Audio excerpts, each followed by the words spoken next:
Here's the news that nobody else wants to tell you, so I'm just going to go ahead and say it, all right?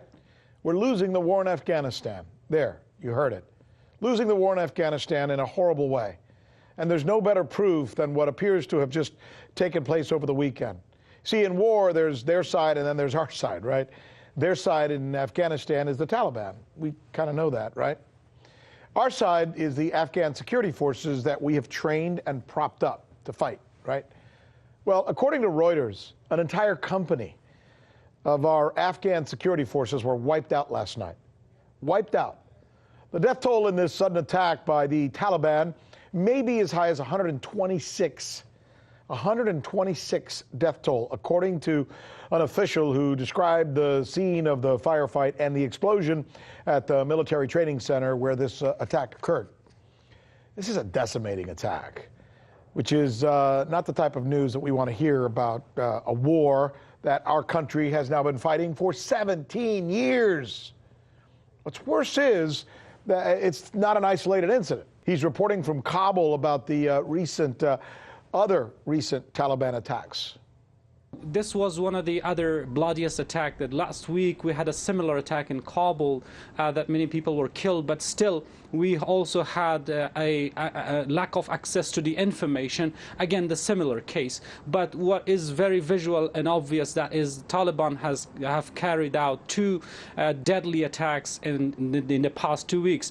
However, Wardak witnessed another major attack back in late November in 2018, which was the police recruitment center, and many people were killed there.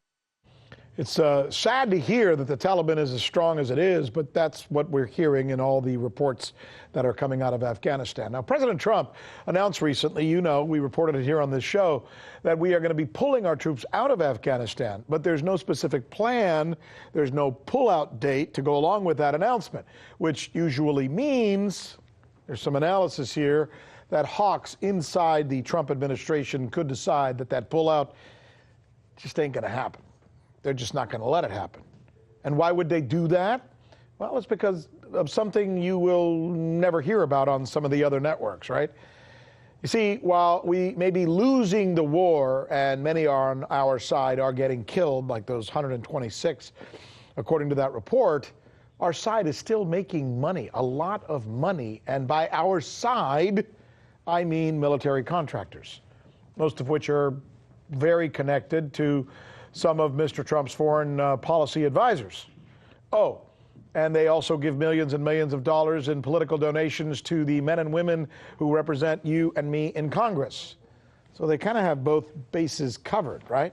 A war that is now the longest in the history of America, and yet NATO commander there, a fellow named General Austin Scott Miller, says this just before the end of the year last year. He said, the Taliban will likely not be defeated, and what the country needs is not a military solution for Afghanistan, but a political solution, not a military solution. He's the general, the commander for NATO, and he's saying it's not working. So why are we there then? And what is really going on in Afghanistan? Well, consider this. At any given moment, there are more than twice as many private contractors in Afghanistan as there are soldiers, U.S. troops. That means that for the first time in our history, we've chosen to privatize an actual war, to privatize a war. Remember what Eisenhower said about this? Remember his warning? All right, here, let me help you understand this even a little bit better. So there are tens of thousands of contractors, right, in Afghanistan, and it includes intelligence analysis and translation and interpretation specialists and private security contractors, all of them who began taking over the roles that used to be provided, right, by uniformed soldiers. This began happening in earnest around 2007, which is when we really started to notice that fighting terrorism was a very, very profitable business. How profitable? Well, the defense industry and its contractors have, according to Business Insider, made $100 billion since 2007. Private companies fighting a war